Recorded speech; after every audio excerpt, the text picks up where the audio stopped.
Good morning, good afternoon, and good evening. On behalf of Nepal Institute for International Cooperation and Engagement, it gives me great pleasure to extend a warm welcome to our distinguished chair, fellow scholars, and participants who have joined us through Zoom and are watching us live on YouTube channel. We are thrilled to have you join us today at International Young Scholars Summit 2020. This international forum aims to bring together young scholars from all over the world over a single platform. The aim is to create an academic space to encourage young scholars and academicians from the field of international relations, political science, diplomacy, public policy, administration, and related subfields. The conference will be held for 3 days consecutively through 30 different sessions, with the two parallel sessions, white and green rooms, running simultaneously throughout the conference. The conference will feature 275 scholars from 25 different countries who will be delivering their presentations and sharing their understanding with us. The session is streaming live on our YouTube channel, so please feel free to share on your social media handle with hashtag IYSS2020. This is the 8th session of the conference. To chair and moderate this session, it is a great pleasure to have Dr. Abhiruchi Ojha here with us. Dr. Abhiruchi Ojha is an assistant professor, Department of Politics and Governance at Central University of Kashmir. She has combined research, teaching, and activism in her work. She holds PhD from Jawaharlal Nehru University. She is also a visiting fellow at NIICE. Her research interests span international politics and gender studies, with a specific focus on women's participation in politics, gender dynamics of conflict and peace, gendering artificial intelligence, and developing non-Western perspectives on international relations. Her recent publications include Two Decades of Development, Gender and Citizenship in Democratic South Africa, Issues of Underrepresentation, Mapping Women in Politics, Women's Political Representation in 16th Lok Sabha, Continuity, Contestation or Change. Among others, she has among others, she has been a part of several research projects, including one on the impact of Dalit women in Indian politics for international development, Research Center Canada and Indian Institute of Dalit Studies. Without any further delay, I request Dr. Abhiruchi Ojha to chair the session. Thank you so much. Welcome everybody. Good afternoon, good evening, good morning, based on wherever you're attending this conference from. We welcome you to NIICE in this fabulous, absolutely wonderful conference where several scholars across the globe have gathered here to share their work. Today's panel is on non-traditional security. Now, in last 20 years, there has been growing work that has happened due to 4 different reasons. We have seen the nature of security being challenged and continuously evolving due to non-traditional issues such as climate change, environmental issues, global health like pandemic that we are living as of now, and also the issue of terrorism. We at NIICE invite you to look at these various areas and to explore these areas. We have got lots of bright young scholars who are here with us today. I will just like to say that the presenters have 8 minutes each for their presentation, and we are looking forward for a very rich discussion after the presentations. I will like to invite our first speaker, who is Ms. Dr. Afzalur Rahman. He's a lecturer at University of Chittagong, Bangladesh, and he would be presenting on non-traditional security in international relations, the case of COVID-19. Over to you, Dr. Rahman.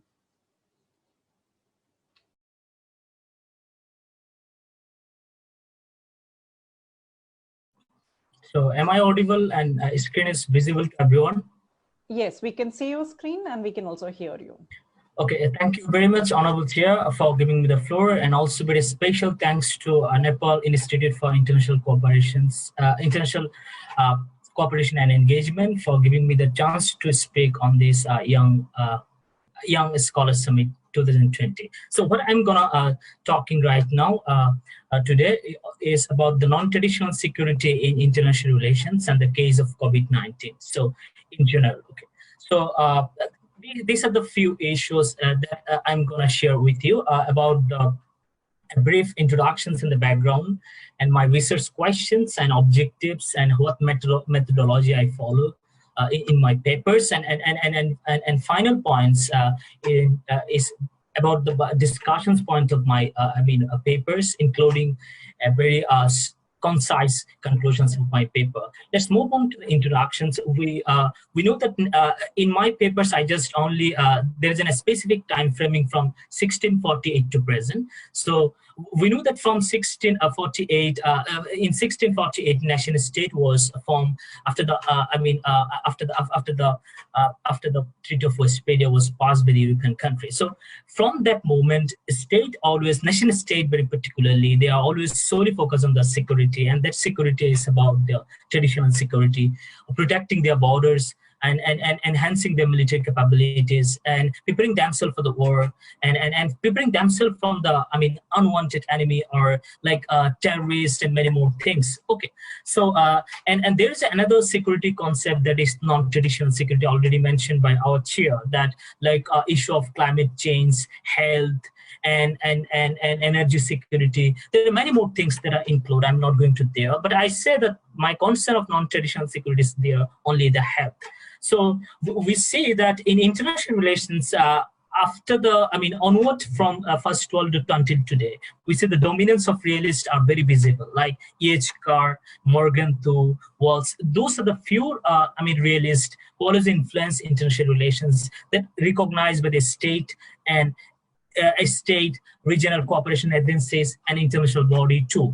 So now move on to the debate between international, traditional security and non-traditional security. Always is a one-sided game. I say that this game always owned by the, traditional security concept of the state.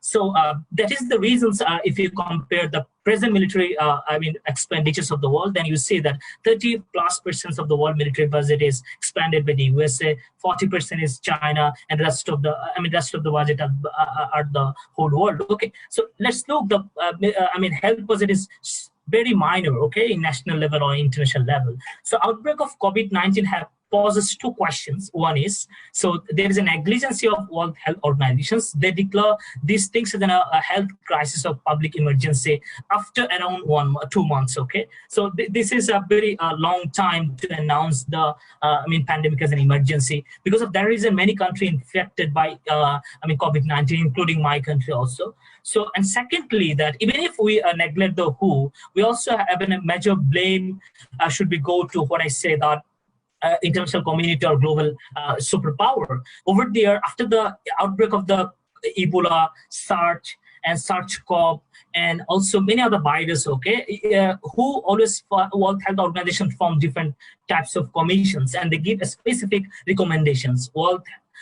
International community neglect and denied those sorts of recommendations. That is the reasons we are facing right now. This is one of the greatest pandemic of our time, and also in the history of the world. So now look on to the background. For all of your kind of information, and in my papers, I just try to say pandemic always exists. Okay, like COVID-19 or COP19. This sort of virus also outbreak in China in 2002. SARS-CoV, this is also the same virus. Classified virus like COVID-19, but we did not, recognize that virus. But we just did not take that things as an important issue, because we always focus on the security of the state. Really, I have to sorry to say, in the pandemic time, in 9 months, state superpower always in the pandemic they're also conflicting with each other. You see that China and India conflict, and many are in conflict in Middle East. That's also going on in this pandemic time. I said this is the traditional concern of the state security, but we need to focus on more on a non-traditional concern. So now move on to the issues of what are the specific objectives. My main objective is to analyze the impact of coronavirus as a non-traditional security on contemporary world by using the international relations theories, a different theory, and also try to understand the debate between traditional and non-traditional security. And finally, I just use the historical,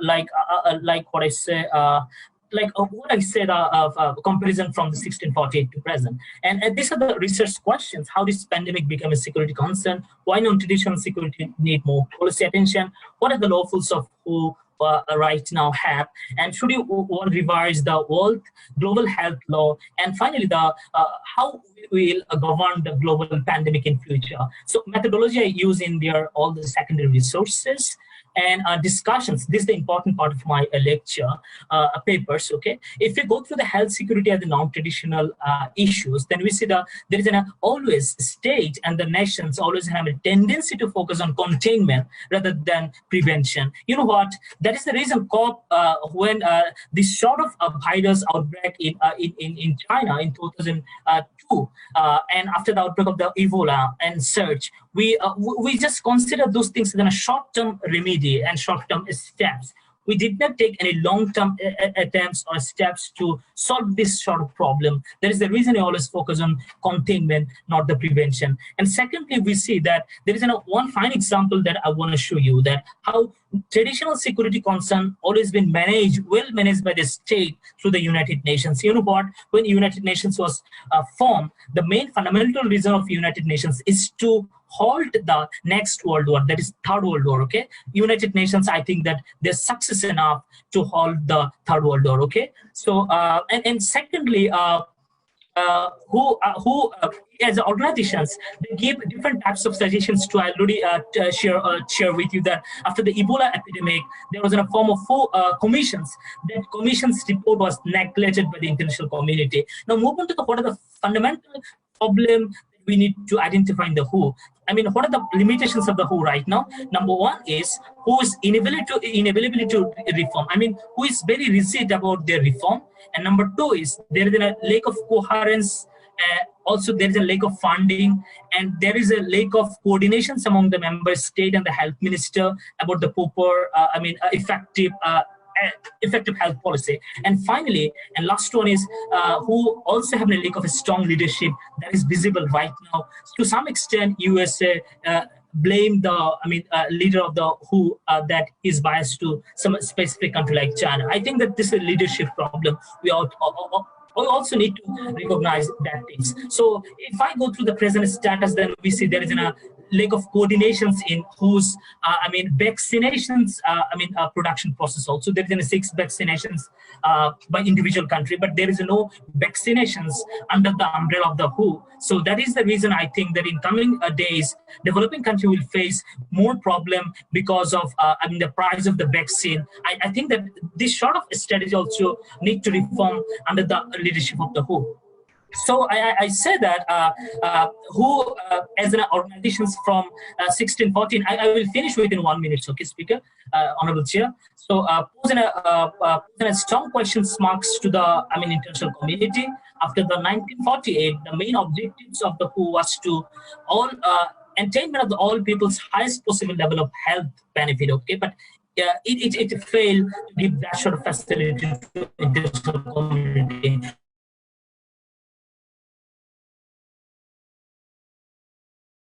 Now move on to my final part, conclusion on traditional security in every sector, national, regional, and international level. And secondly, we need to reform the WHO immediately and give them more far. And finally, global cooperation is a must. If I say the quick recap of my papers, in that case, I have to say that my papers, I just try to understand the debate between traditional and non-traditional security through the international relations perspectives. And secondly, I just try to sort out the problem of WHO. And finally, I say from 1648 to present, we neglect the issue of non-traditional security. So that is the reasons we need to reconstruct. We need to rethink that sort of idea. Thank you very much, everyone, for giving me that sort of wonderful opportunities to say something in NIICE conference. Okay, thank you again. Thank you so much. Thank you so much, Dr. Rahman, for not only keeping on time, but also flagging some very important issues which are related to the negligence of public health in general, which has exposed most of the nation states in contemporary time, and also the issues of global governance around the health of issue, the limitations that WHO has, and also the concerns regarding what would be the possible reforms and in which direction we should be looking at when we are talking about the reforms in international governance. So thank you so much. Let me now, without wasting much time, invite the next speaker. Before the next speaker, I would like to inform the audience that you can now start posting your comments, your questions in the chat box. Please keep it brief. We will not be taking any questions through mic. So if you have any questions for the presentations, you can put it on the chat box right away. Our next speaker is Dr. Shreya Sinha. She's Research Associate at NIICE and a PhD candidate in Jawaharlal Nehru University. She is going to present on the European Union's response to non-traditional security threat, a case study of terrorism. Over to you, Ms. Sinha. You've got 8 minutes.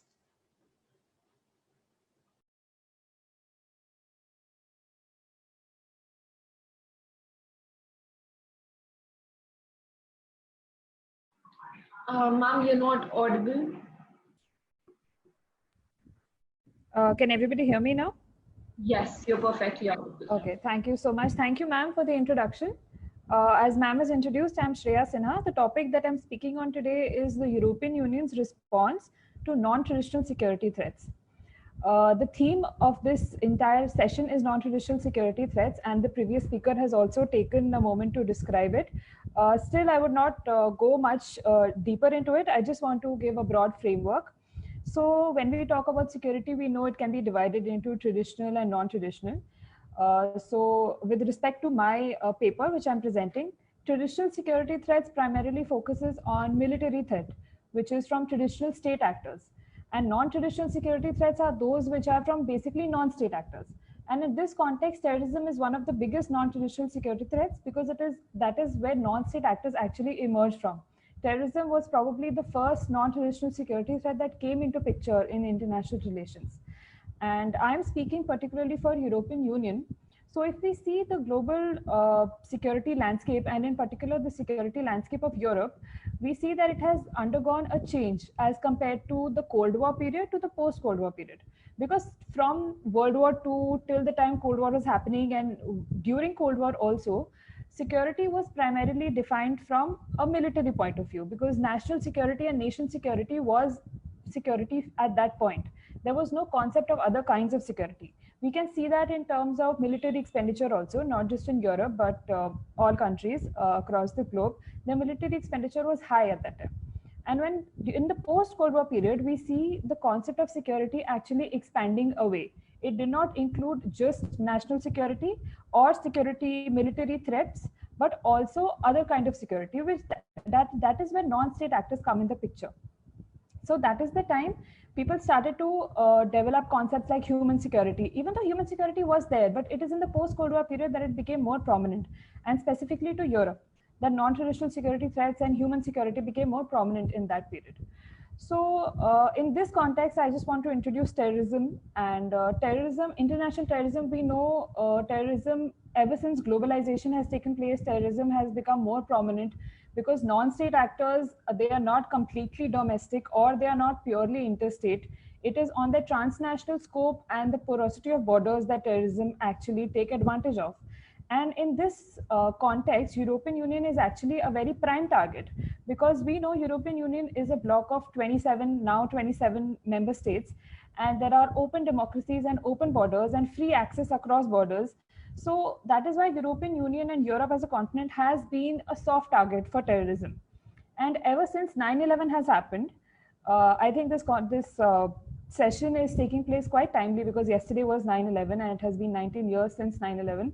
So ever since 9/11 has happened, we see that even though the attacks were on the US and they did not directly implicate Europe or any country of Europe, but we see that the attacks were at such a scale that the sheer impact was felt across the globe, especially among Western European countries, because we know Western European countries are in international organization called NATO with the US.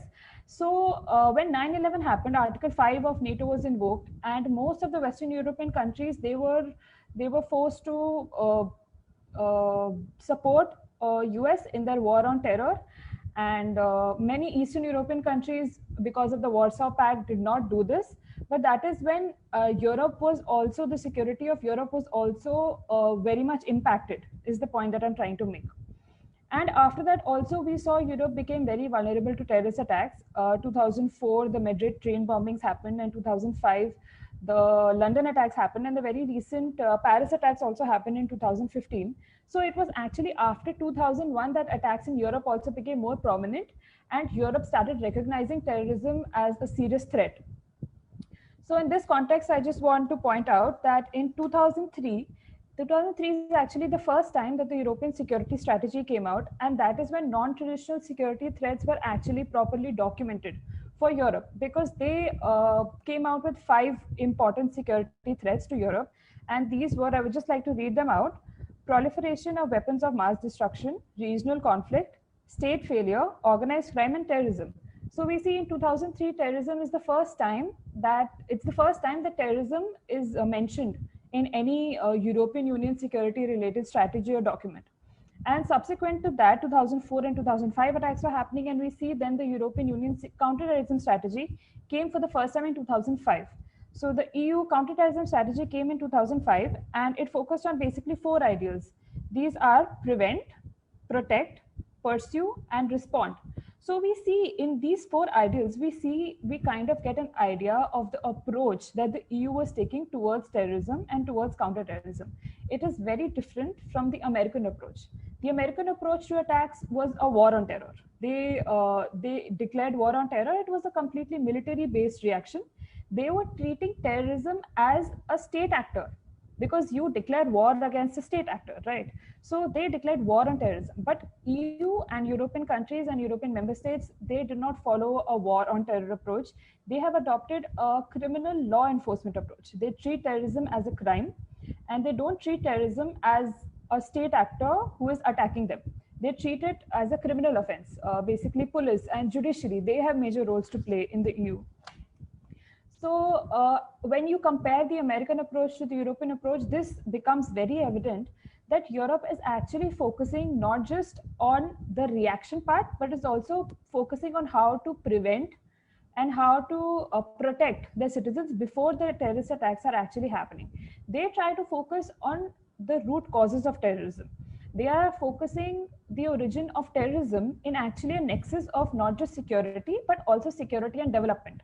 They try to analyze the lack of development, underdevelopment, lack of good governance, or poor governance tools as where terrorism is actually originating. Because if you see the data of European Union, most of the attacks have actually been lone wolf attacks. They are not attacks like the 9/11.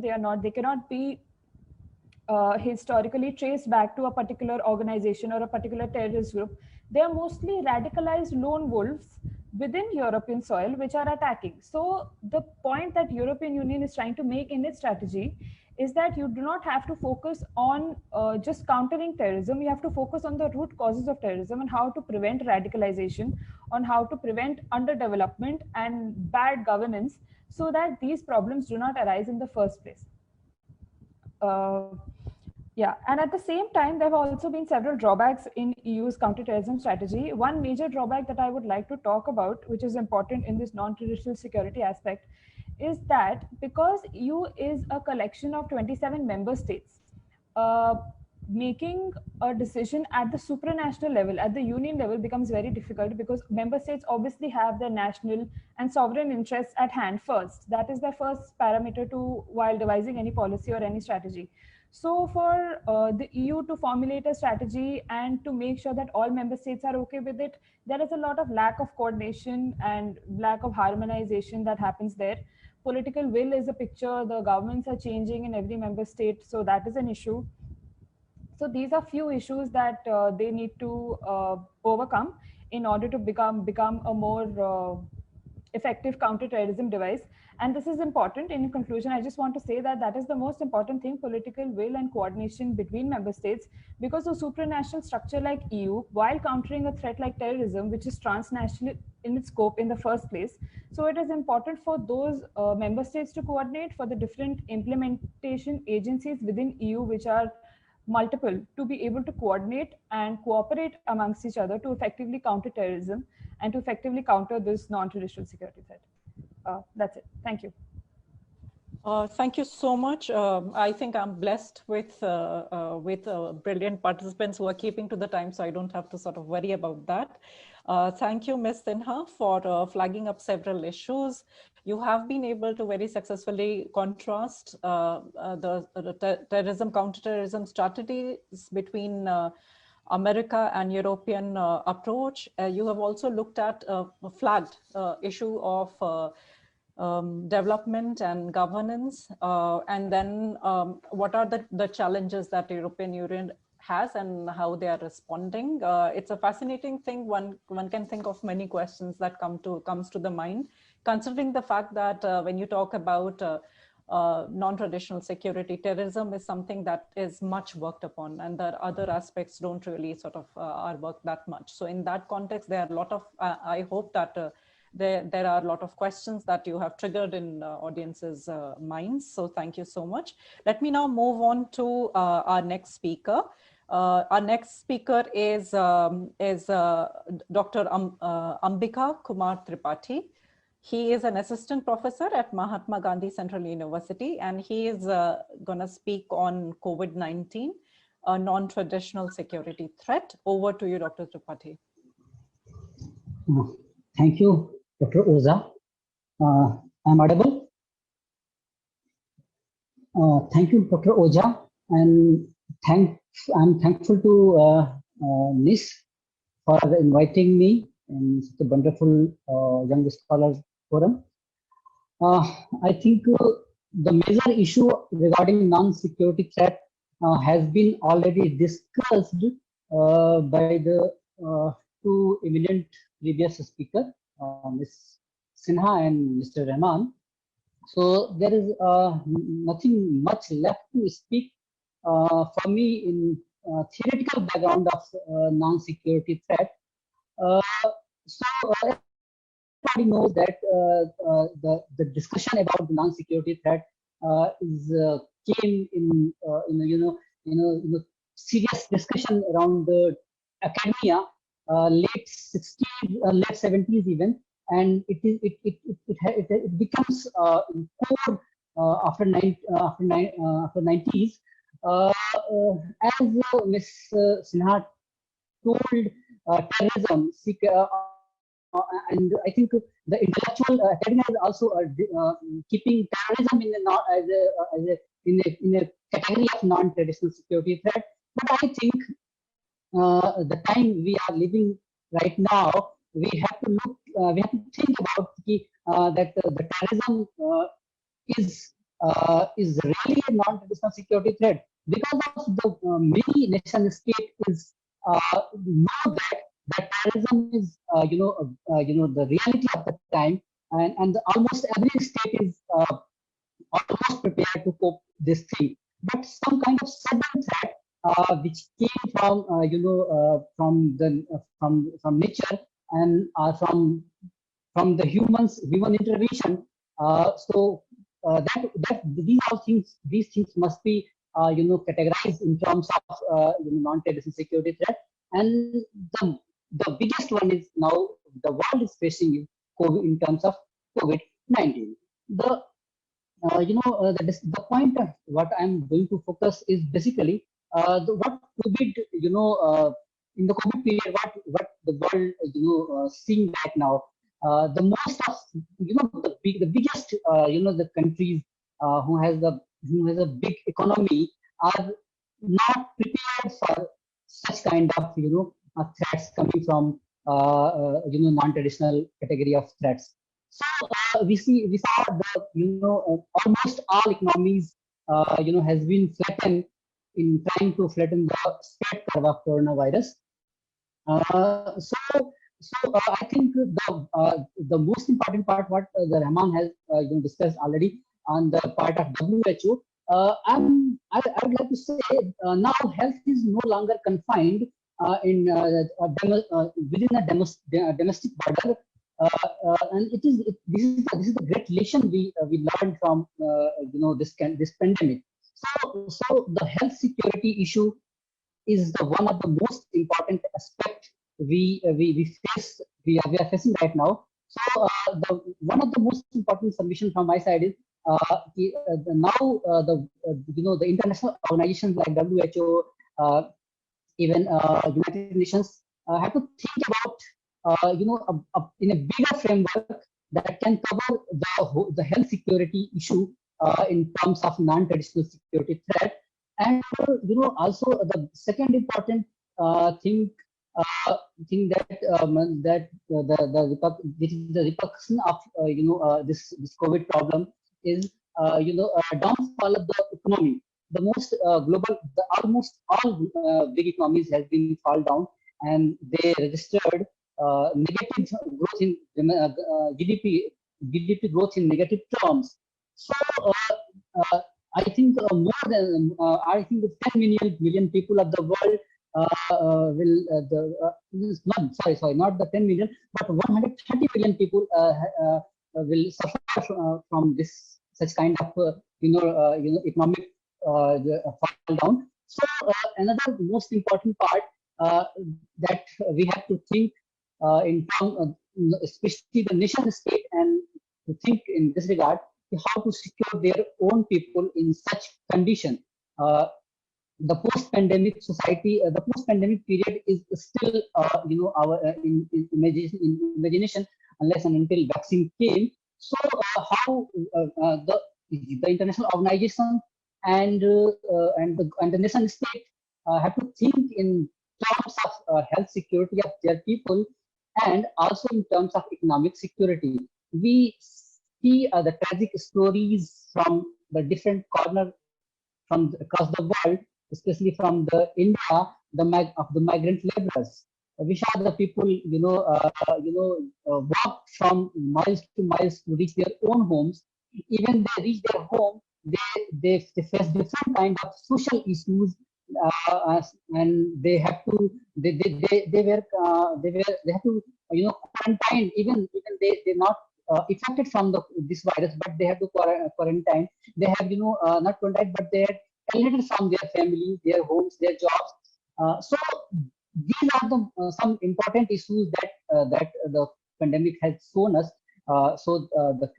In the terms of COVID-19 as a non-security threat, the government, the nation state, the international organizations have to think so that can so that can the governance and the state reach to the last man of Gandhi's. We can read the tears of the last man of the Gandhi. Thank you so much. Thank you, Dr. Tripathi, for giving a sort of a general picture on the non-traditional security and also specifically talking about two underlining areas, which is related to health and economic slowdown. When we have time, maybe we can come back to you and then you can talk about the specific aspects that you would like to highlight regarding this. And you had also sort of raised the issue of reverse migration that is taking place. So the economic impact of COVID-19, but we would like to hear if you have something more specific. If we have time, we can come back to you. So thank you so much. Now I move on to the next speaker. Next speaker is Miss Dr. Ashu Shukla, who's a student at South Asia University, and who would be talking to us about non-traditional security challenges in changing Arctic. Over to you. You've got 8 minutes. Thank you. Am I audible? Hello? Yeah, we can hear you and we can also see you.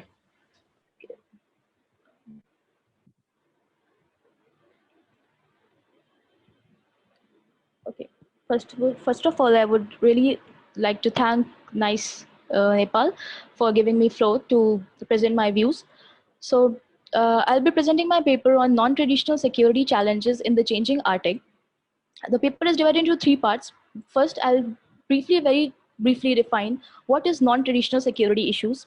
Second, uh, when we are talking about changing Arctic, I'll be discussing what exactly the change Arctic region is experiencing. And third, I will look at the dangers that are emanating from the Arctic region due to the climate change. Moving on. So, while watching movie Contagious, one would have never thought in years that the one would have never thought in years that a pandemic, that a virus is going to do such a havoc in the real world. The worldwide spread of COVID-19, which has affected people directly due to the number of active cases and indirectly due to depleting economies, disruption of supply chains, and rising unemployment, is an eye-opener. The pandemic has brought the non-traditional security issues at the forefront, which previously discussed among few intellectual groupings. So what exactly is non-traditional security issues? According to the Melly Anthony, non-traditional security issues are challenges to the survival and well-being of people and state, primarily arising from the non-military sources like climate change, infectious diseases, and food shortages. These dangers are often transitional in scope and require comprehensive political, economic, and social responses. Moving to the interest of region, which is Arctic. So what happened? What is actually changing in the Arctic? According to the special report by IPCC, published in 2019, titled The Ocean and Cryosphere in the Changing Climate, mentions that during 2016 and 18, the temperature of the Arctic was 16 degrees Celsius above the recorded average temperature from 1981 to 2010, resulting in an unprecedented melting of sea ice. In the same report, it highlighted that the polar regions are losing ice and the oceans are changing rapidly. The consequences of this polar transition extended to the whole planet and are affecting people in multiple ways. In this slide, you can see how the geography of the region is changing due to the melting of ice from 1850 to 2013. The lowest sea ice was recorded in year 2016. This change in geography has opened the efficient and shortest sea route, which is known as Northern Sea Route and Northwest Passage, which are now open for tourism and industrial purposes.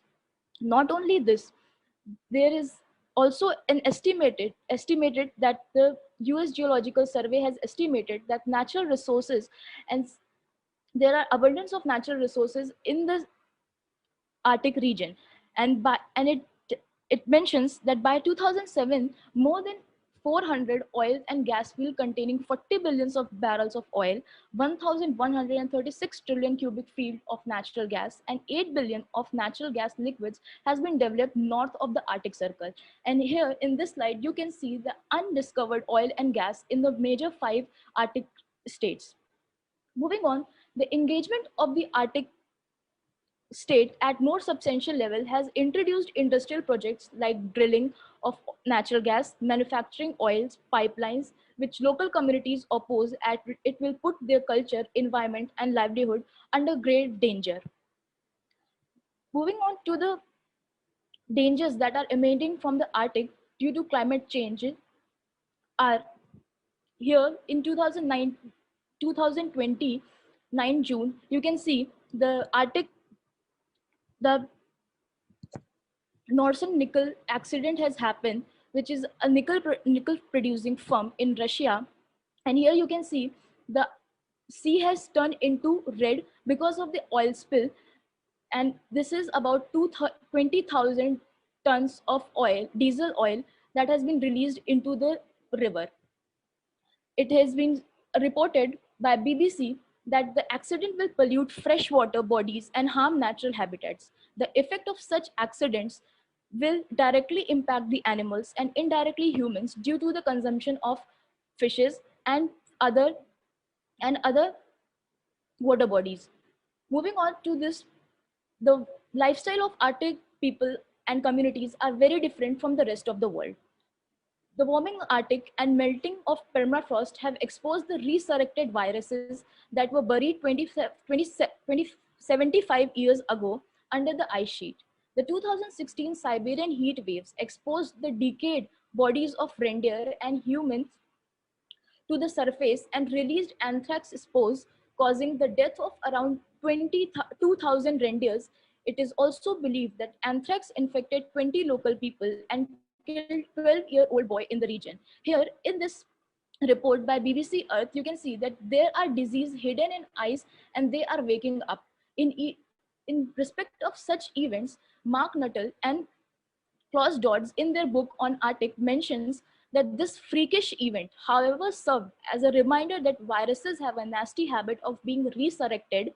Warming melts not only ice and snow, but it has also has capacity to reanimate things that we thought were dead and buried. The past haunts the present. It will be wrong to say that the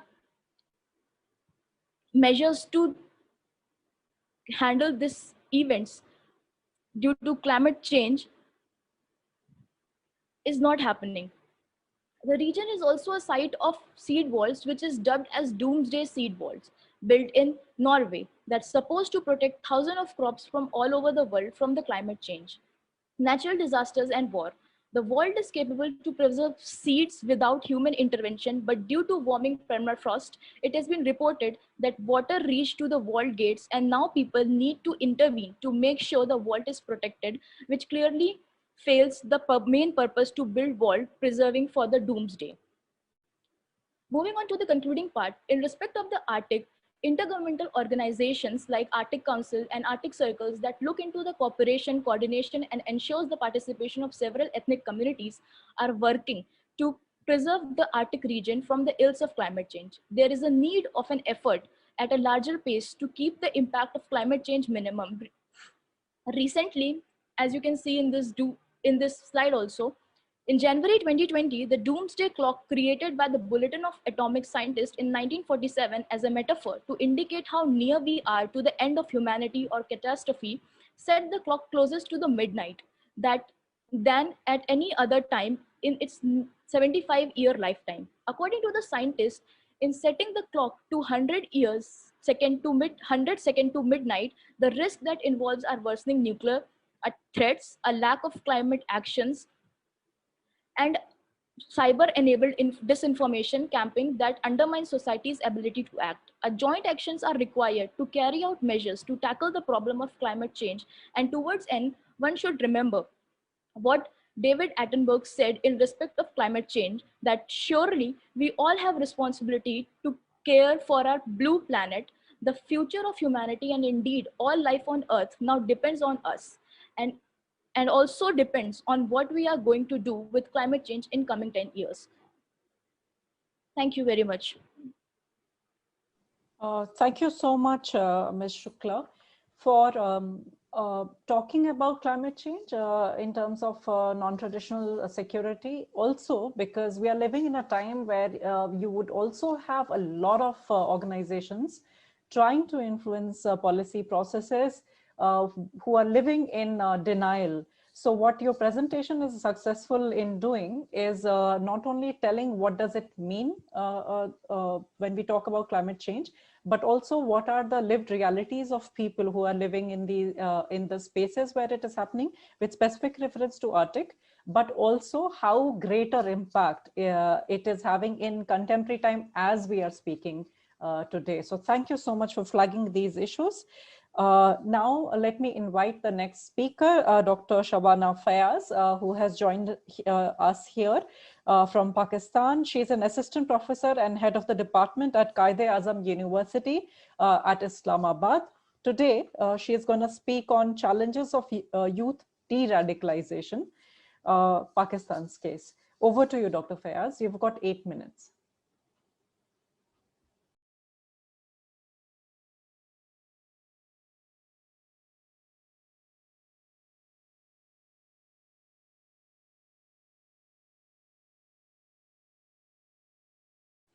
Is Dr. Fayaz still there? Dr. Fayaz, can you hear me?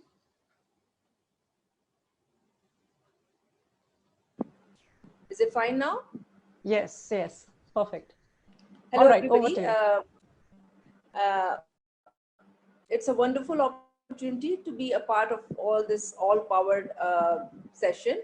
and specifically with all the diverse aspects stretching from the Bangladesh, from EU perspective on CT and other perspectives. So, today's my presentation brings in another flavor to the today's discussion, and I hope you will be interested in it since it's a topic that not only or a challenge that is faced by Pakistan only, it is something that we as a region face a issue of youth radicalization. And it is not only specific to South Asia, it is also all pervasive around the globe. Whether it's a European continent, it is Central Asia, Middle East, and other parts of the world. So this is something when we are dealing with the youth politics, youth issues, youth challenges, and we as the senior people or as the mentors have a responsibility to research on it, to advocate for the DRAD, and also to speak on it. Having said this, as the topic suggests, I'll be looking at the primarily from the issue of youth radicalization and de-radicalization from the counterterrorism perspective. I've heard from our Bangladeshi counterpart very essentially that we need to have an holistic framework of security. Well, over the years of 2 decades of my research and my academic career, I have always been a proponent of a holistic and inclusive security framework. And in fact, my whole PhD thesis is on Pakistan response towards terrorism. It is available in the book form now. And it's a study of Musharraf era. So basically, unless we don't need to reframe our security lenses, we cannot as a state managers or the part of the academia or the intelligentsia, we cannot and should not expect a decisive result on the issue of youth radicalization. Having said this, the study that I'll be deliberating today with you or sharing my insights today with you is primarily divided into 3 parts. The part 1 is about the genesis of youth radicalization. What is it? What it means? And what is its nature and face in case of Pakistan? This is what you can have the lessons drawn for your own countries, and we can deliberate on it in a question and answer session. The second part of the study focuses what the state has been and how the state has been framing this issue and responding to this very critical issue of youth radicalization, and thereafter the youth DRAD program, that is the de-radicalization program. And the final part is primarily a submissions from based on the insights gathered from the 2 earlier parts, that is that how to move forward on the front of youth DRAD in specifically in case of Pakistan. And this is a very generalized topic, I must say, because it is not something, as I've said, only for Pakistan specific. You can draw your relevances to the respective case studies. I'm not saying it is all pervasive and true to all the countries, it is not, but there are certain common elements one can trace in our own societies. Coming to the genesis of youth radicalization in Pakistan. To begin with, when we are looking into the case of Pakistan, it is not a one-year job. It is not something, one should be very clear. You cannot blame one government, one political party, one ethnic group, one sectarian element, one of your neighbors for germinating the youth radicalization in the country. It is a whole mix. It has a history to it where you have the misdoings coming from the state in form of its policies. You have the responses from the communities that were ignored largely, and then you have the policies and the misdoings from the implementers of security policies in the state. So it is a mixed bag. In case of Pakistan, the youth is a mixed bag of everything. It has anti-India connotations, it has anti-Christian connotations, it has anti-Jew connotations, it has anti-West connotations, it is sectarian in outlook, it is ethnic in outlook, it is provincial in outlook, and it is anti-democratic in outlook, and above all, it is anti-nation state in outlook. So you can say that Pakistan's youth radicalization process is a very complex situation. It is not one-year job, it has a history to it, and in making of the youth radicalization, our geography, our hostility with our neighbors and external actors' influences within the country, our unresolved issues, and our lack of economic development, lack of focus on education, all that has combined, social development has combined to create this a mixed bag of everything. So this is what in a nutshell is the youth radicalization is. Then there is also a debate that youth radicalization started during the General Zia era, when Pakistan became a part of Afghan jihad and started producing or sending the youth in the Afghan Mujahideen's campaign in the name of jihad versus the infidels, Russia. Yes, it is true, but is it all truth? This is what is very important. And if it was so, then why it was not checked? This is another element that needs introspection. The question is that when the US left in a haste, so the Pakistan government, also being a weak and a developing state or a quasi-democracy, also looked the other way without looking into the long-term cost of its investment in the name of jihad in Afghanistan. And this continued for years and years. And few governments came, whether it was a democracy government, Benazir government, or the Nawaz Sharif government and other governments. All sides were so grappled and their hands were full with other issues of economic development, debt rescheduling, defense issues, and so on and so forth. They always ignored the issue of germination of youth radicalization. This was something that was seen to be pushed under the carpet. Now then came the 9/11, and you had to launch the army operations with the Sawat uprising there, and also violence trends within Pakistan coming up and up. You raised the operation, then the suicide attacks started happening. What was observed by the analyst was, and also the security people, was that those who were carrying out the suicide attacks, they were male youth, and they were young youth.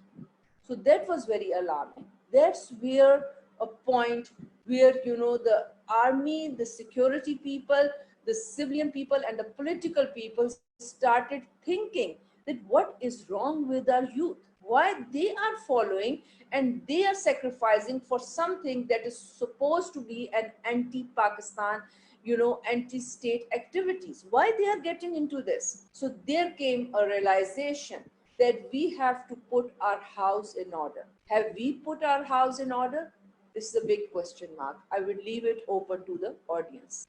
Moving forward quickly, you see another phases. We faced another sort of a horrendous violent attack on our young children on 2014 December, when it was a Peshawar massacre in the school and again the originators were traced from Afghanistan, handing with Afghan refugees here, and also some youth elements involved in that attacks. So there the government became very vocal. The ground was swelled for all the national narrative on counterterrorism. They realized that what is wrong with our youth? We need to invest in youth. National youth policy came forward, and then the curriculum revision that was started under the Musharraf regime, it gained momentum. What was the idea behind all this? I'm moving you to the second part of the study. The idea was to take, if we reframe the education, we will reframe the mindset. I agree with that. But the question is, you have to move beyond the education framework as well. You have to see where the youth is coming from. What is the environment of their household? What is their home bringing? Upbringing is like. What is the societal makeup? What is their neighborhood? What they are saying about the issues? So this is something we need to realize. So there the government, the army in 2012 and later on earliest from 90, they started the de-radicalization of the juveniles who were caught in their army operations, and also fixed it with the families where they were coming from, and also the villages where they were bringing a lot of people. So this was one way of thinking. But the important point to register is that it was more of it remains a state-centric approach to the youth de-radicalization efforts. there has been an effort of working together, cooperation between the civilians and the defense organizations to work together in this field. But a lot needs to be done here. So there is a lot of blanks available in this arena. Another response of the governments has been... Dr. Fayaz, I'll request you to sort of wind up your presentation. I'm just moving Sure. to the final.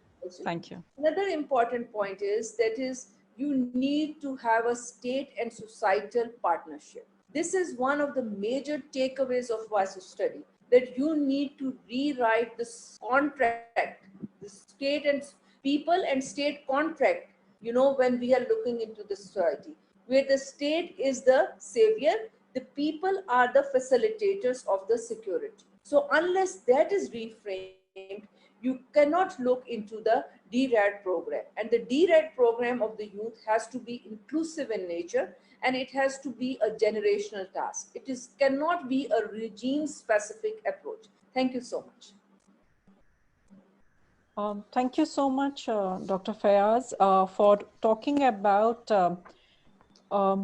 you know, one very specific idea of which is related to youth. This is also sort of a very dominant understanding when one looks at the work that has been done on youth. So there is a binary within which the youth is looked at, and you looked at a very specific aspect of policy, and then you had touched upon two different policies. One is DRAD policy, and the other is the linking to national youth policy and the challenges that are associated with it, and the possibility of working instead of looking at center top to down, but the possibility of looking at cooperation between state and society working towards youth. So it's very interesting. There can be a lot of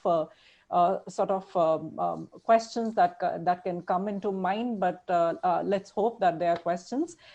Let me also ask the audience the question. You can keep posting as the presentations are going and getting over. You can keep posting, typing the questions in the chat box. Thank you, Dr. Fayaz. We'll come back to you in the question and answer session. Let me move on to the next speaker. The next speaker is Ms. Sampriti Biswas. She is a doctoral candidate at Jawaharlal Nehru University, and she would be presenting today on contextualizing the migration policy of Russia. Over to you, Ms. Biswas. You've got 8 minutes. Thank you so much, ma'am, for the introduction. Am I audible? Yes, we can hear you. So in 2012, the Russian president approved of a new concept of state migration policy, which was one of a kind state initiative pertaining to migration. Now, this concept was approved in 2012, but signed in 2018, and subsequently, in a phased manner, this concept has been implemented. Now, the concept through 3 successive stages aims at it aims at attracting migrants to Russia. Now, Russia has been facing a severe demographic deficit in the recent past. So the president, Vladimir Putin, wants to attract at least 10 million migrants into the Russian territory. Secondly, the concept also wishes to not only attract migrants to Russia, but relocate them to areas that have a lot of economic potential, but are underdeveloped and do not have there's very low population in these areas, like the Far East and the Siberian region. And thirdly, this concept wishes to mitigate the challenge of illegal migration. Before this concept, Russia did not have a well-formulated migration policy at place. Right after the disintegration of the Soviet Union, 15 new countries emerged, out of which the Russian Federation was the largest. And the problem of migration was compounded because what was in the Soviet era, internal borders, all of a sudden overnight became international borders. So the emphasis was always on the CIS countries. Now, CIS stands for the Commonwealth of Independent States. It is an association of all those states that were a part of the erstwhile Soviet Union. So the emphasis has always been on the CIS countries. Now, Russia gave a kind of preferential treatment to the citizens of these countries. They could travel to Russia without a visa and they could stay there for 90 days. Now, this created huge problems of illegal migration. For example, out of the 12 million migrants who came to Russia, according to the United Nations International Migration Reports of 2019, 85% were from these CIS countries, with the maximum of 26% belonging from Ukraine, followed by 20% from Kazakhstan and 10% from Uzbekistan. Now, these migrants who come from the CIS countries, they often take up jobs that are not generally taken up by ethnic Russians. These jobs are in the shadow economy sector. They are often in the private organized sector. So these migrants who come and take up these jobs, their educational qualifications is also very low compared to an average ethnic Russian. But then they get these jobs because the average ethnic Russians do not want to take up these jobs, and these migrants are made to overwork. They are paid a really low amount, and in pathetic conditions, they are made to work. So, as a result of which, xenophobic tendencies have also emerged in the Russian society against these migrants. Now, the Wilson Center had published a report in which it stated that around 50% of the ethnic Russians harbor some sort of prejudice against these migrants. Thirdly, this illegal migration problem was since it's a result of the preferential treatment to the CIS nationals. Due to this illegal migration, a number of migrants come to Russia and they do not want to leave after the free 90-day period that is given to them. So they take up jobs in these organized private sectors, and but they are not registered with the employment accounting systems, nor do they have any kind of formal contract with their employers. Now, this entire illegal migration problem has been an issue in the context of migration in Russia. For example, at the end of 2019, the secretary of the Russian Security Council had stated that at the end of 2019, there were around 29,000 cases of illegal activities, criminal activities that were associated with illegal migration. And also, in the same year, in the first 8 months of 2019, 5 terrorist activities were prevented in the Central Federal District of Russia. So this new concept that has been put in place has been approved in 2012 and signed in 2019. This concept tries to eliminate the challenges of the previous migration regime. It has now made work patents compulsory for the migrants, whoever, even the CIS nationals, when they come to Russia, it is compulsory for them to have work patents from the government so that a proper record is maintained, illegal migration is curbed. Added to that, the government has also taken up the help of information technology and has attempted to digitalize the migration governance system. Added to this, there is also one aspect that that the concept of the state migration policy highlights. That is Russia's attempt. Russia has been, the concept has been very clear in its approach towards kind of forming a homogeneous political, social, and economic space. Because it states that any migrant who wishes to come and work in Russia, they have to pass compulsory examinations of the Russian language and Russian history. So this again this plays into Russia's greater objective of forming a homogeneous space in its near abroad, that is the CIS countries. So Russia has been this concept is, if I contextualize this concept as my topic suggests, Russia is attracting migrants to kind of offset its demographic deficit.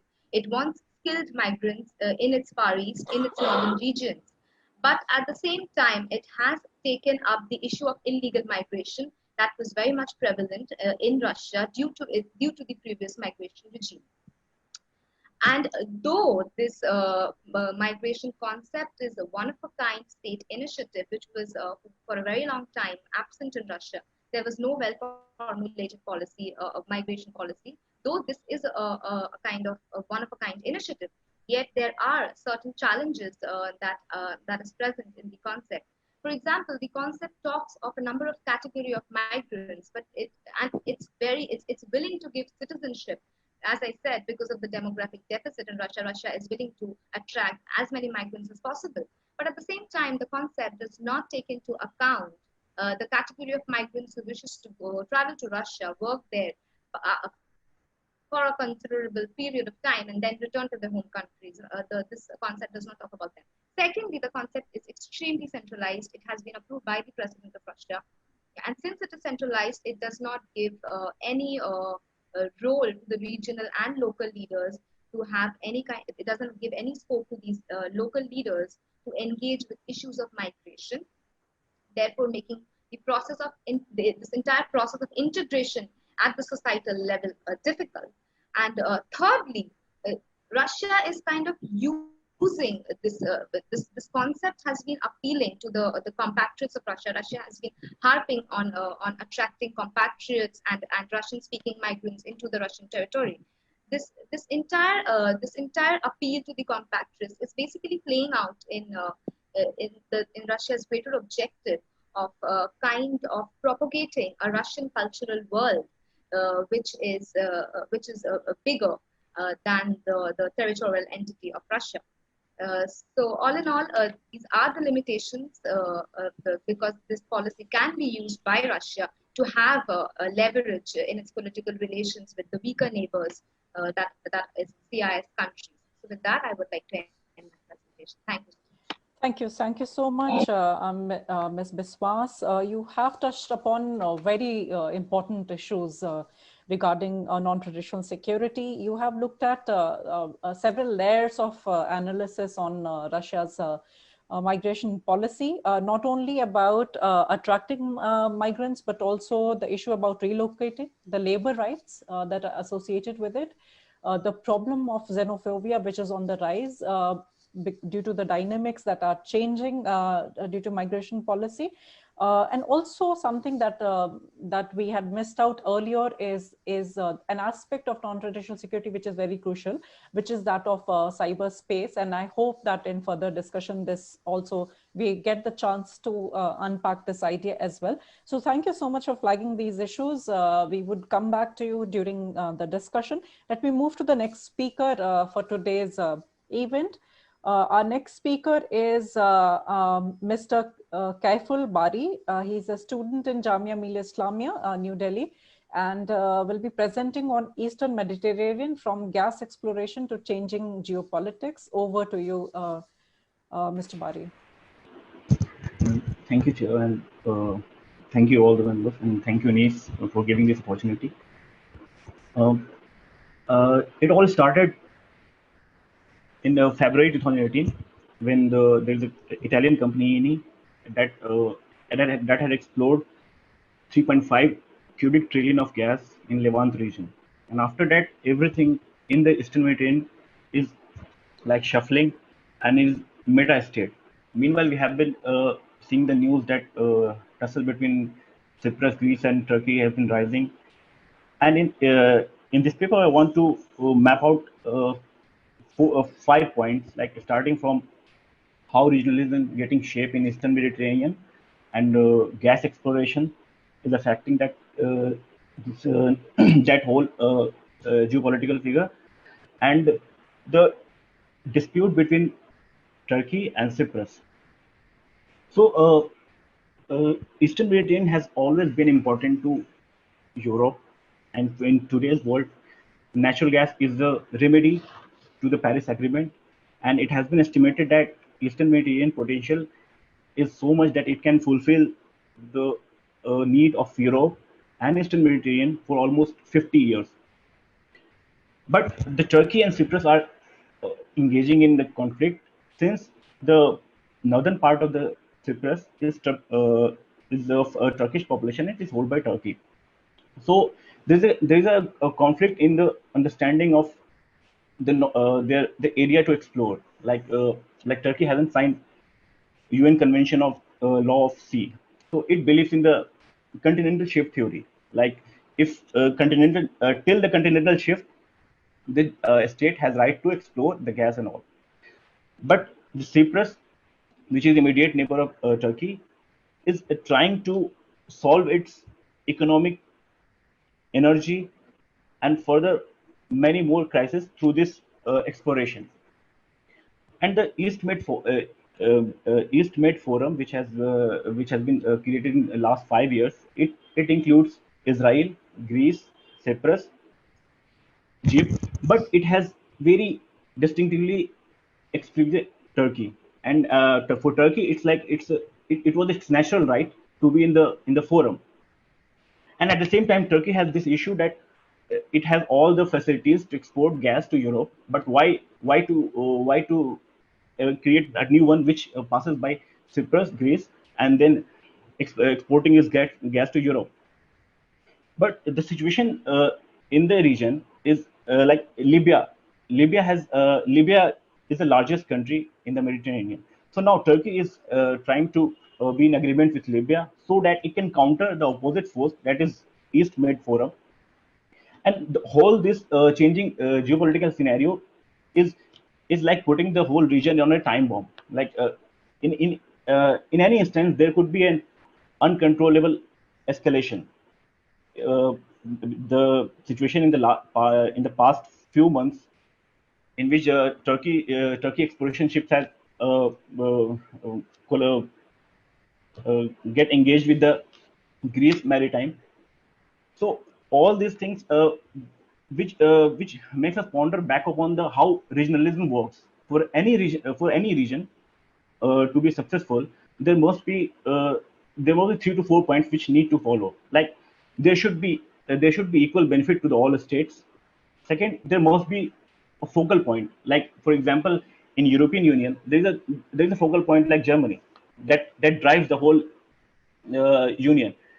And there must be some external force that can guide these members and this region to prosperity. But in this case, Turkey being the largest coast in the Mediterranean, it has been excluded.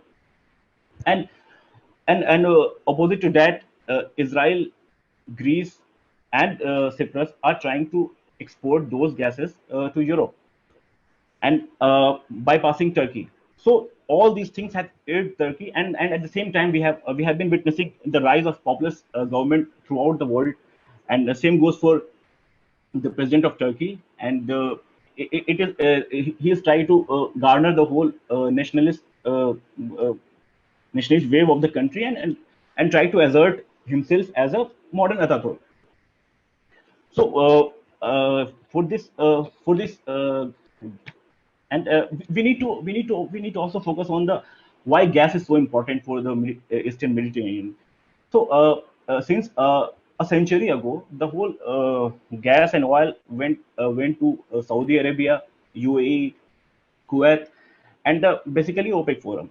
And the last 10 years has showed them potential that can not only produce, consume, but also they can export the gas to the different parts of Europe. And at the same time, Europe is purchasing gas from Russia, and the relation between the NATO and Russia is hampering that deal. And we need to focus on why it is so important for Turkey and Cyprus, this whole East Med forum, because for Turkey 98% of gas it imports mainly from Iran and Russia, and which is going to expire in a couple of years. And for Cyprus has a population of 12 lakhs, and their annual consumption is around 3,500 kilowatt hour for each population. That means that they can not only produce but also consume. That is 10% of the total production, and then 90% they can export to the Europe. So this is a big deal for Cyprus. And even after the inauguration of the East Med Forum, there was a kind of celebration, and they're celebrating with crackers and sweets and all. That can transform Cyprus to about $2 billion economy. And at the same time, Turkey is facing crisis because the relation with Iran and Russia is not good, and they import 98% gas from them. but at the same time we need to focus on the external elements as well. Why France is involved, is getting involved in this conflict, is because of its ENI. There's it is an oil company of France that first discovered the gas, and then France had a big stake in it. And France, most of the Europe mainly import their gas from Russia.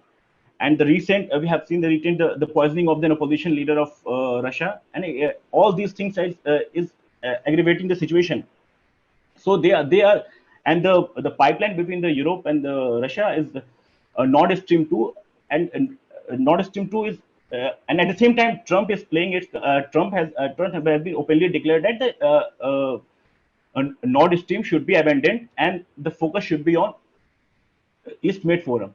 But now, is it possible that it's they can export gas from East Mediterranean to Europe? Many scholars believe that this is just symbolic. This whole forum is just symbolic to deter Turkey and Russia.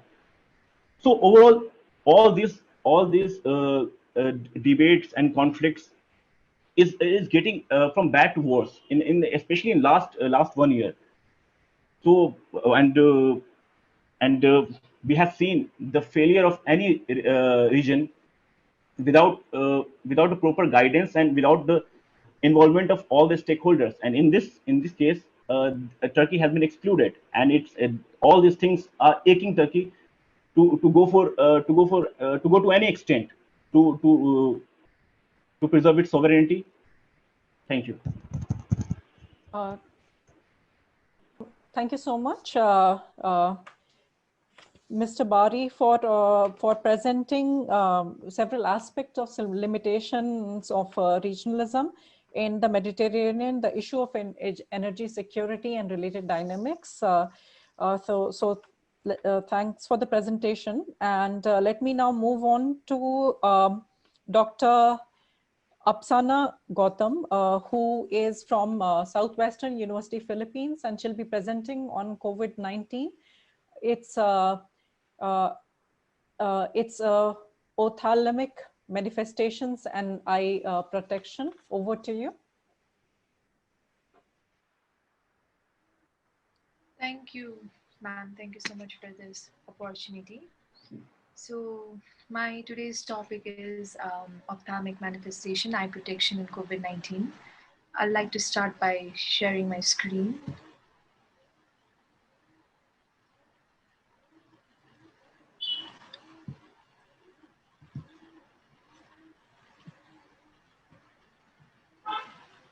Okay. So ophthalmic manifestation can be defined as the eye symptom of an illness, and today I'll be talking about how it is correlated with COVID-19. The ongoing pandemic has been linked to ophthalmology since its beginning. It started in December 30, 2019, when a Chinese ophthalmologist, Dr. Deng Liang, warned his colleagues about outbreak similar to severe acute respiratory syndrome, which happened in Wuhan, China. By 30 Jan 2020, the outbreak became a public health emergency. As of September 2020, 25.4 million cases have been registered worldwide. One of the most uncommon COVID-19 symptom is ophthalmological, and ocular manifestation is not a widely covered topic. So today I'm going to be discussing about this manifestation. Okay. As per the study published in the British Journal of Ophthalmology, this ophthalmic manifestation can be linked with the pink eye, and it generally occurs in the middle stages of infection. The data is very scarce and conflicting to support this claim, and only 3 studies in the Chinese media have described this topic. So today, by understanding ocular manifestation of patients with COVID-19, both ophthalmologists and others may facilitate the transmission and the prevention of transmission of this disease.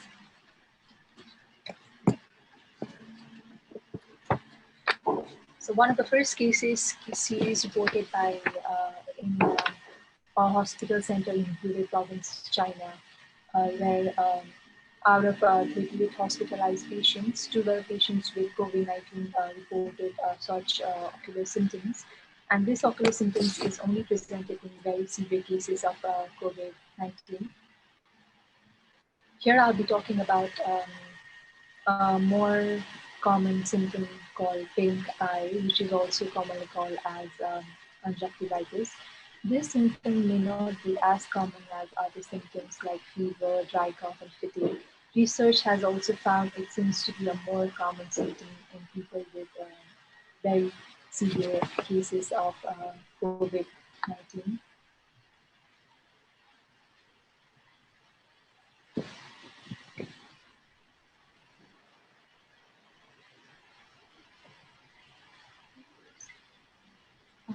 Sorry for that.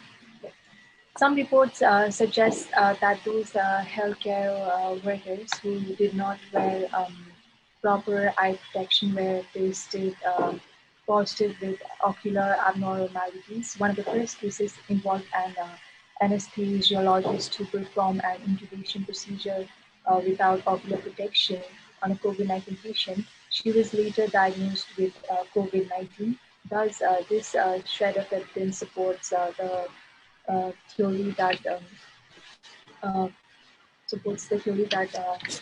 the virus takes the inner root of an eye as an entrance route. Moving forward, all hospitals and clinics should therefore follow necessary precautions to prevent any kind of transmission of COVID-19. Further, maintaining social distance is very difficult in clinical settings. As a result, ophthalmologists and physicians are at a very high risk. Thus, the proper disinfectant procedure needs to be implemented to avoid any kind of viral transmission of this disease. Next, we'll be talking about the treatment and how we can all monitor our symptoms. So moving forward, all hospitals and clinics should therefore follow necessary precautions to prevent any kind of transmission of COVID-19. Within the inpatient, outpatient, and surgical settings, a professional approach is very necessary to manage patients with and to mitigate the spread of the disease successfully. There should be one of the important factors that I like to note is there should be clear communication between hospital administration, provided teams, and clinic support staff regarding wearing PPE, utilizing tech for consultation preparation.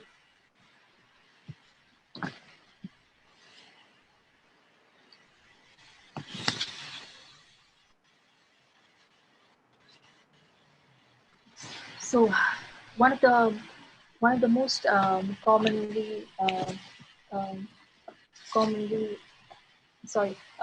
there was this article published by American Academy of Ophthalmology, which stated that lens wearers are advised to switch to glasses during this epidemic, as this will prevent or create a physical barrier between respiratory droplets and ocular secretion, and this will be very much limited by wearing glasses instead of lens, and this is very helpful for both the patients and the doctor to monitor and examine the COVID patients too.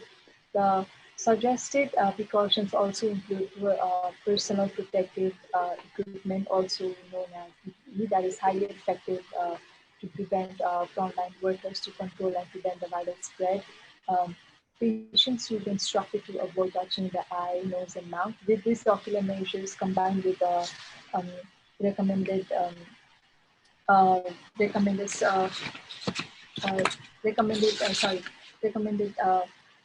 practices like washing hands, staying few distance away from the sick people. All this can reduce the transmission and stay on top of this COVID-19 pandemic. Thank you.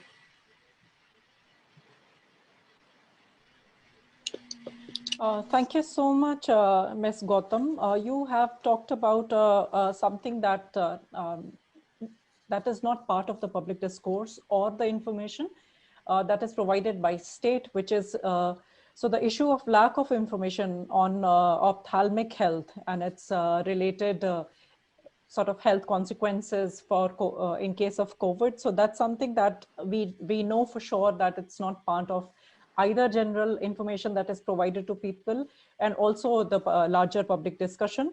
You've also touched upon the issue of support for care workers and also self-care when it comes to the protection of eye. So it was very informative, and I hope that you would also sort of like to talk more about how can this information and a discussion about this may be more general so that it's important for prevention. Now, with that, we have come to the conclusion of all the presentations. I cannot see any questions that are on the chat box as of now, which can be due to two reasons. One is that the presenters did not have much time. So maybe we can, the audience wants to listen more from the presenters, or maybe because, you have sort of touched upon various, a wide range of issues. And that's one of the reasons why you would not have any questions. But let me open the floor now for participants. If they have questions that they would like to ask to each other, you can unmute yourself, introduce, tell us whom you're asking this question to, and then you can ask the question. Do we have any questions from the presenters, for the other presenters?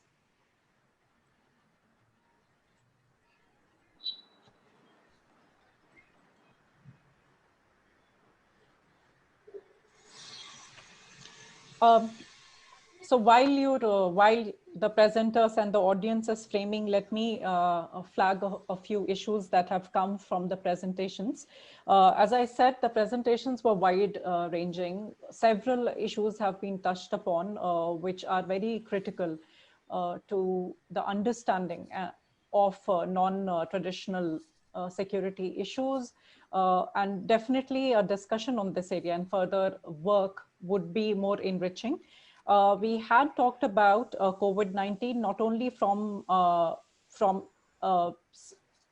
the perspective of global governance, but also the overall understanding how that is related to the issue of non-traditional security. We had also discussed the specific aspect within non-traditional security, which is in terrorism in case of the policy that European Union has, and also from South Asia, the idea of de-radicalization, the policy related to it, the policy of migration in Russia, and also the changing dynamics and very crucial issue of climate change. From there to then we jump to Mediterranean, where we talked about gas exploration. It's related to changing geopolitics. And at the end, we were talking about something which we don't see in public discourse, which is the aspect of protection of the eye, the issue related to COVID care workers.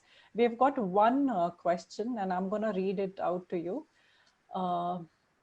No, this is not a question. Yeah. It's 19 years of 9/11. How different is the world in last 2 decades? This is a question that has been asked from Facebook, and I'm not sure if it is specific to any presenter. So let me open it to all the presenters. If any one of you would like to take, you might know that our program is also on Facebook Live, and we have received a question from Facebook that over the last 2 decades, how different the world is as of now. So any one of the presenters, or would you like to respond to this question? Can I comment on that? Yes. Yeah, so since as I had mentioned this in my presentation as well, after 9/11, what happened was, 9/11 was one attack which was completely unprecedented, not just to US, but to countries across the globe. The sheer impact which it had, it did not just hit the infrastructure or the lives of people. It hit at a very psychological point in people, especially in the US. So what has happened after that is a lot of countries have taken a very hard stance towards terrorism, towards such non-state actors, like I mentioned, with America and in its war on terror, and Europe with its criminal law enforcement approach. Similarly, we see India has a different counterterrorism approach. All countries, they have adopted some sort of, and what I'm trying to say is a new kind of awareness has come about terrorism. So they have probably tried to become more prepared towards countering this threat. But another con, I mean, these are such pros which come with it, but another con which I would like to mention, which has come along with it, has been human rights violations in the concept of counterterrorism. Right, this is actually a research topic which is very much untouched, but human rights are largely being violated in terms of counterterrorism. I mean, we see that in US, Europe, and across the globe, countries across the globe. So I think in last 2 decades, this has also come to the forefront. A lot of awareness should be put into this also, that in terms of countering terrorism, we are also we are doing racial profiling, we are these sleeper cells that we have, and these detention centers that we are creating. This is also creating some sort of discrimination within communities. So that is one thing that I just, on the top of my head, a point which I like to mention. Thanks. All right, so maybe other presenters can come back to that question. We have got one specific question to Dr. Fayaz. This is also from Facebook, I guess. What steps has the government of Pakistan taken to control the radicalization of youth in Pakistan? So maybe Dr. Fayaz can expand on the two policies that she was talking about, the National Youth Policy and DDAD program in Pakistan. Dr. Fayaz? Yes, please. I hope I'm audible. Yes, we can hear you. Yes, it's a very relevant question and extremely pertinent as well. The youth radicalization initially was framed as something of a sporadic happening by the security managers in Pakistan. But over the years, I've said specifically after 9/11, there was initially an understanding that there is either a problem with our religious schoolings, that is the madrasas, but soon that was also realized that this is the suicide attacks on the other planning or the handlers were also found in the prestigious private academic institution. So it was realized that it is working on all ends. So the threat is all pervasive. So then initially or still it continues, the madrasa reform education was given a priority, and a number of initiatives were taken in that regard.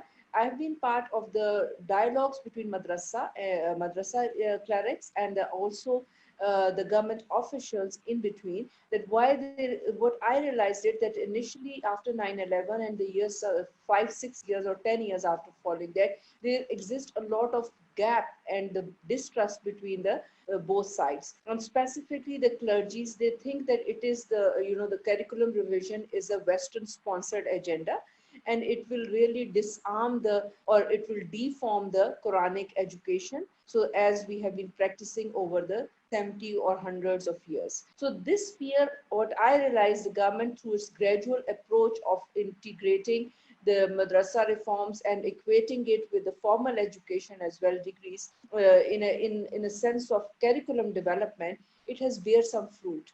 And what has come to realize is that there is no misunderstanding that it is something outside agenda. So what they have done is that there are English tutors are there, Pakistan studies tutors are there, and then the equation of degrees are underway. So this is one aspect. Another is the economic, taken the steps in the economic sectors. Specifically, the present governments have been initiating, the skill development centers and the vocational development centers, not in urban areas only, but in the far-flung areas where you see the poverty and lack of social development is very much there, and even the educational facilities are very minimal. So that is another step. Then there is a prudent use of media. It still has a lot has to be done in that aspect as well.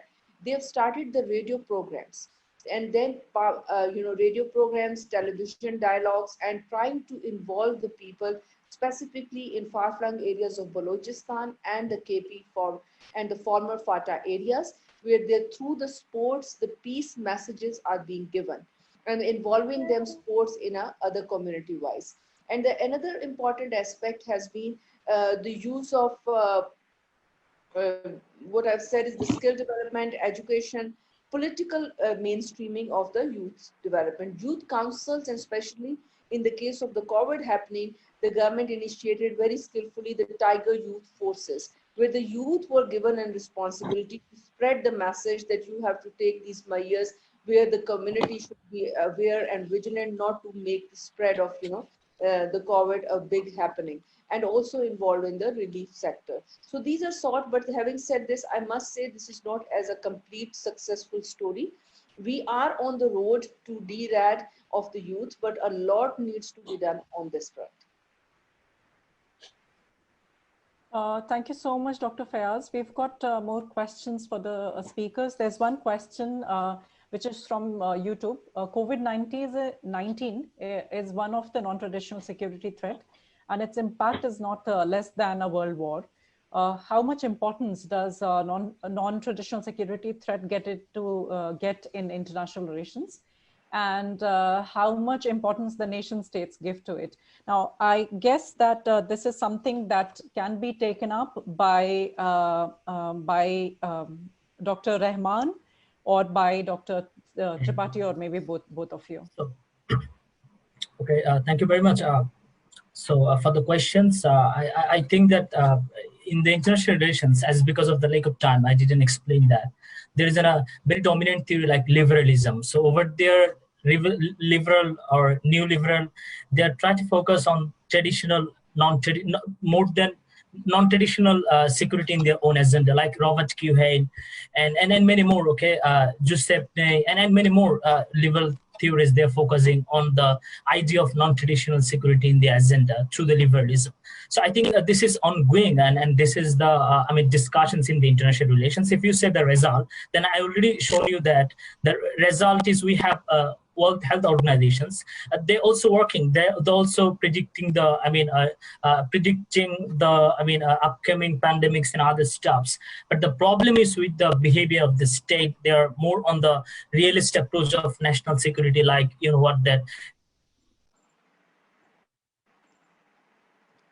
in the pandemic, there is a clashes between India and China.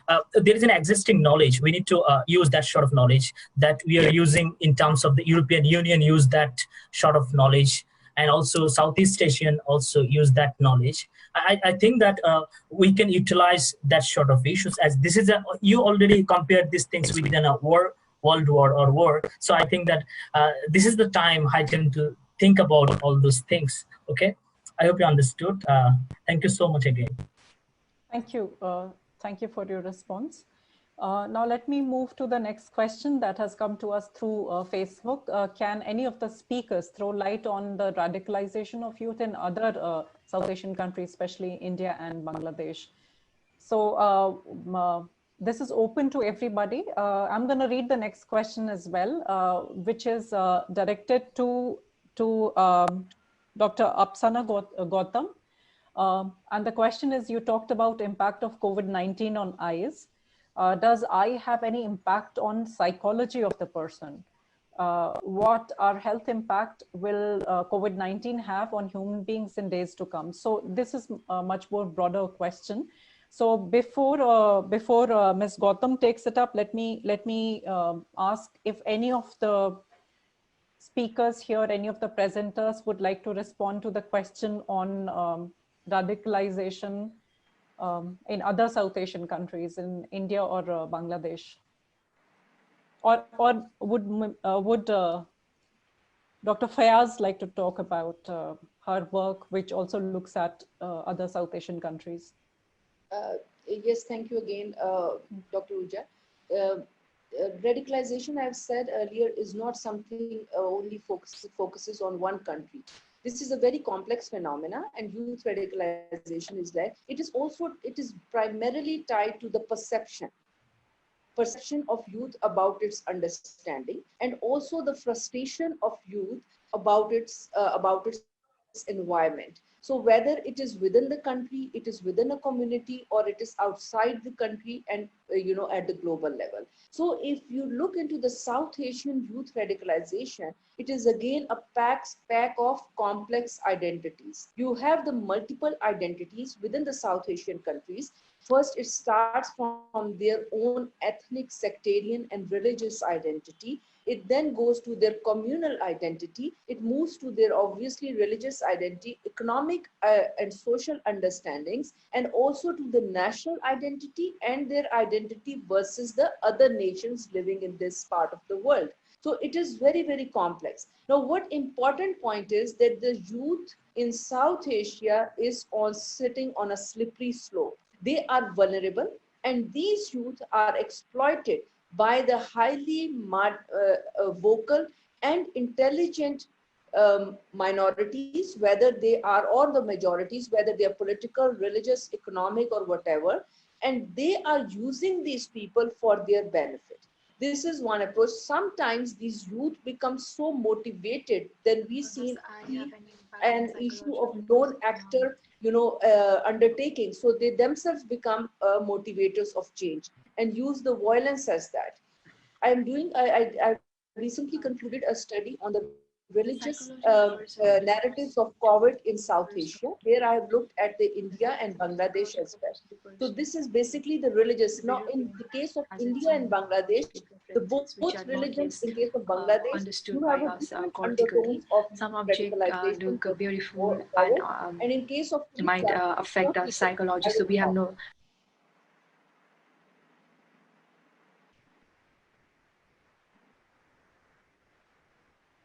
Yes, thank you. Thank you so much. So now let me move to Ms. Gautam. The question is more on more about, you've talked about the impact of COVID-19 on the eyes. The person who's asking question would like to also talk about the psychological aspect, and also like in post-COVID situation overall, what are our health impact that COVID-19 will have on human beings in coming days? So it's a very broad question. Would you like to engage with it, Ms. Gautam? I'll just give a short description about that. I'll just like to share my viewpoint. So talking about the psychology of a person, it really depends on each individual. So it's not really known, because the visual brain has its own logic and preferences, which are not yet understood by us cortically. Some objects may look beautiful and trigger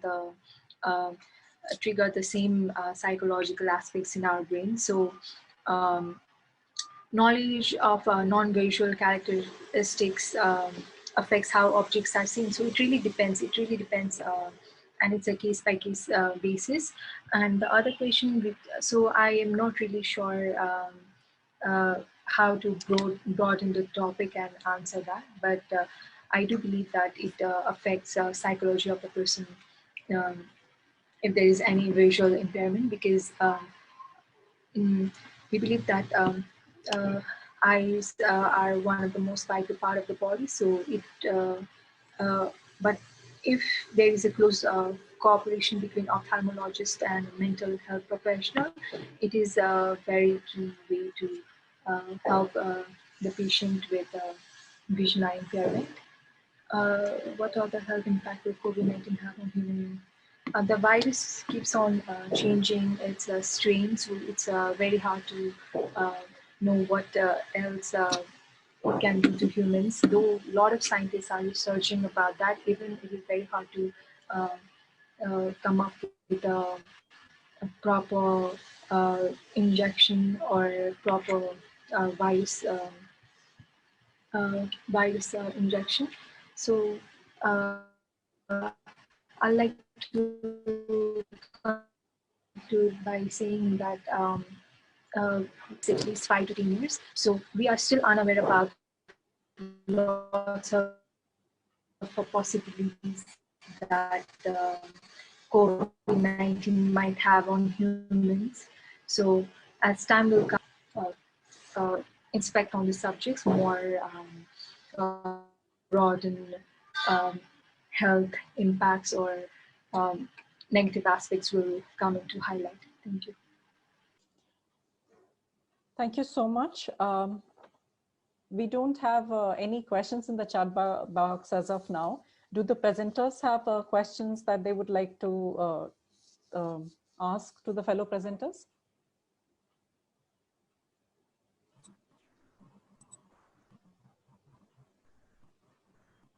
Can I ask a question? Yes. You also have to tell us with you asking the question to which presenter.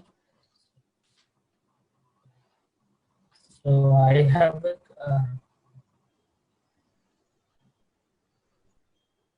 yes, I'm asking. We know that every state of former Soviet Union are Russian speaking. So I think that according to my assumption, they're not facing the problem in Russia right now as a migrant. So what about the other people who are living in Russia as a migrant? They're not from CIS state. I mean, former, Soviet.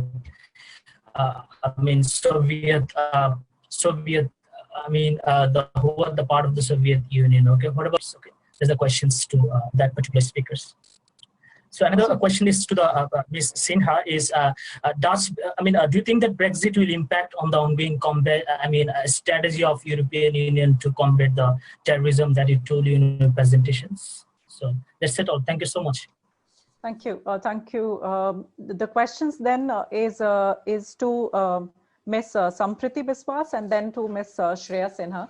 So Sampriti, if you want to go ahead first, and then Ms. Sinha can take up the question. Okay, I think the question was, what are the problems that the non-CIS nationals are facing, right? Was that the question? Yes, right. Right? See, one point that I wanted to highlight, I don't know how far it has come across in my presentation, but right from the beginning, Russia has taken up a very preferential treatment towards the CIS nationals, and rightfully so, because these are the member states which were previously previously the vassals of the Soviet Union. And this discrepancy, the CIS nationals can easily enter Russia without a visa, they can stay there for 90 days, while other foreigners, like other non-CIS nationals, they have a lot of administrative procedures to follow. This is one major problem that these foreigners have to face.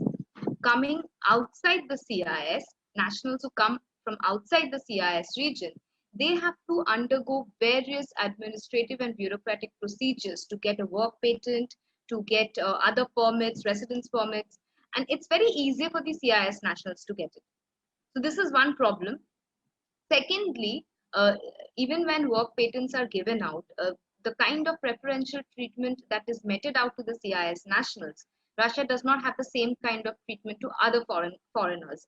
And CIS nationals are actually willing, and if you compare Russia to the CIS countries, Russia is pretty developed compared to these countries. So the nationals of these countries are willing to come and settle in Russia and work. While for other foreigners, they basically treat Russia as a transit country to enter Europe. Most of them, they do not want to stay in Russia and work. Most of them prefer Russia as a transit country. They want to just pass through Russia and have access to the other European countries.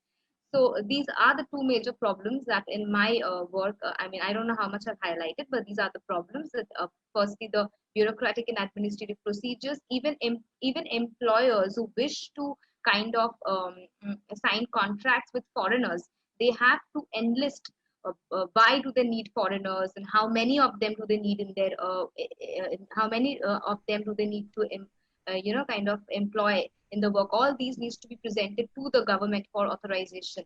So there are these administrative and bureaucratic procedures. And secondly, as I said, the CIS nationals, they kind of prefer coming and settling and working in Russia, while the others, they mainly they kind of see Russia as a transit to enter the European countries. Thank you. I think have I answered your question? Yes, thank you. Thank you so much. Thank you. Now, may I invite Ms. Sinha to answer the question that was addressed towards her? Yeah. So the question I understand is, what impact will Brexit have on the counterterrorism policies of the European Union, right? Yeah. So as I mentioned in my presentation also, I would like to draw one point from there, that a major drawback in EU's counterterrorism has always been the lack of political will between member states. Because EU is a supranational structure and member states are more likely to keep their national interests at hand. So with UK going away, it is going to have a negative impact for sure, because information sharing between UK and the Union is going to reduce further. And the extradition treaties or the warrants which are there between the treaties which are there between UK and the Union are going to be in a questionable situation, because we don't know what is the real deal going to be out of Brexit. I mean, these are all uncertain things. We will know only in a few years how it has really impacted. But since counterterrorism is one mechanism which depends largely on information sharing, and because of the transnational nature of the threat, I believe it is going to have somewhat negative impact. Also, another point I would like to make is that UK and France have actually, and Germany, these three have actually been the largest resource providing member states to the Union for countering terrorism. So with with Brexit, UK leaving Union, I think that is also going to be a major. So yeah, the rest we will have to see. But I believe these are 2 points which are going to have an impact. Thank you to all the presenters. We had very rich discussion. We had a wide range of issues that were covered during the presentations by all the presenters. I would say that I'm very thankful that also the fact that all of you kept the presentations in due time. So let me begin by thanking all the presenters for your presentations. There are a few things that I have in my mind, but these are just comments for you to think about in your further work. And I hope you will be converting your presentations into papers that will come in black and white. So my comment is more on how you can respond to these when you're writing your article. The first is what comes out in the discussion is also unpacking the idea of non-traditional security. So non-traditional security, not only specific to who are the actors in non-traditional security, but also what impacts it takes place on people. And when you have countermeasures that are taken, be it in a case of terrorism where there are problems of terrorist methods, or when we are talking about a global pandemic. So the issue of how the focus is much more on what to do after we have a situation, instead of having that on prevention. But when we look at these issues, one also thinks about there are problems that all the presenters have pointed towards the aspect of global governance. What is the alternative that we have in our minds when we are talking about non-traditional security threats and the aspect of governance? We have talked about coordination. We have talked about the issues of region. We have talked about the global issues. Several presenters has also touched WHO and other related actors. What is the alternative that we are looking at? How better can these systems work, but also at the level of people to state? What are the measures that can be taken so that in case of non-traditional security, there can be a better enriched understanding, which also informs the policy, which trickles down to the people and also to state, strengthens the policy responses that we see in case of non-traditional security concerns. So that's one. The other is many a times we have seen in a non-traditional security, the framing of the problem more or less becomes more in the framework of developmentalism. And there is only so far that we can go when we are talking about talking with the framework of developmentalism. So many a times you would have very clear political problems, which cannot be solved only by looking at the aspect of governance. So if you would have, say, for example, in case of youth, where there is a problematic construction of youth, or maybe in case of terrorism, where the construction is problematic, until unless we would have a political solution, it would not be deep, it would not be wide, and it will not be reaching to the people that it is supposed to reach.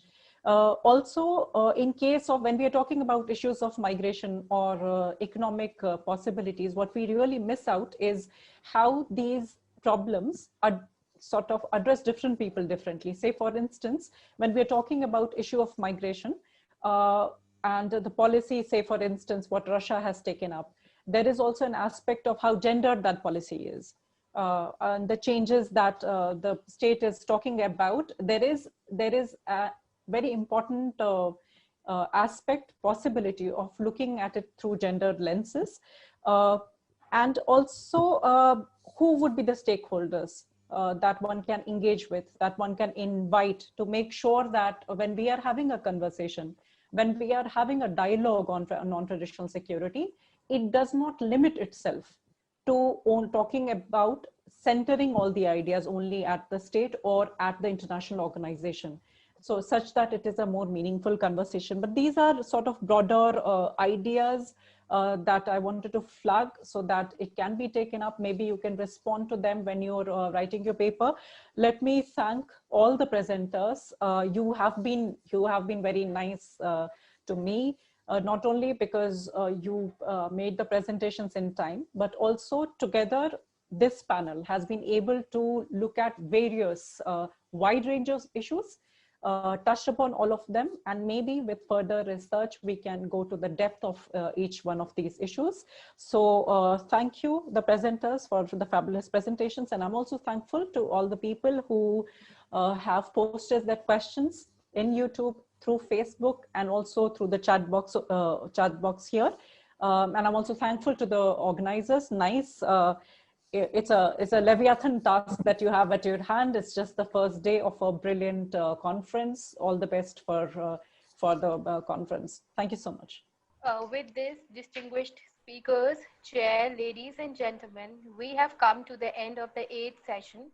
It is my honor to propose a vote of thanks on behalf of NICE to all those who have graced us with their presence and contributed their parts to make this event a resounding success.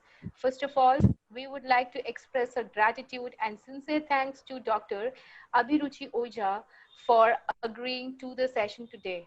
Our sincere thanks also go to all the speakers for being part of the event and delivering such a comprehensive and convincing presentation. We are really honored to have all the speakers with us here today.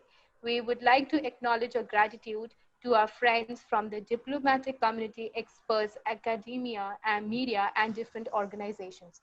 Finally, I must mention our deep sense of appreciation for our audience who participated in the webinar and those who are watching us live on our YouTube.